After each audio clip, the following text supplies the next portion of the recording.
ബാഹ്യമായ വിഷയത്തെ സൃഷ്ടിക്കുവാൻ മനസ്സ് തത്രപ്പെടുമ്പോൾ ചെലവഴിക്കുന്ന ഊർജം കൂടി കണക്കിലെടുക്കേണ്ടി വരും.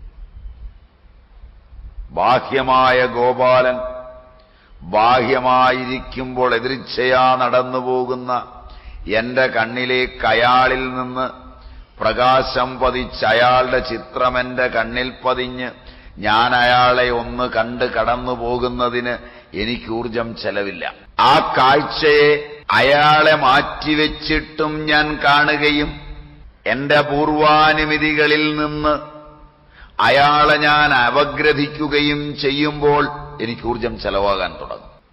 എന്നിലെ സംഭൃത ഊർജം, കണ്ടൻസ്ഡ് എനർജി, ഞാനെന്ന ഊർജം. ആധ്യാത്മിക വഴിയിൽ പോകുമ്പോൾ ഈ ഊർജമാണ് വഴികാട്ടി. അതല്പം പോലും അനാവശ്യമായി കളയരുത്. ബൈബിള് മനോഹരമായി പറയും, second look is a sin. വിഷയങ്ങളെ രണ്ടാമത് അതില്ലാതെ കണ്ടുപോയാൽ പോയവൻ വിഷം അനുഭവിച്ചു കഴിഞ്ഞു. ആധ്യാത്മികതയുടെ കാതൽ ഇതാണ്.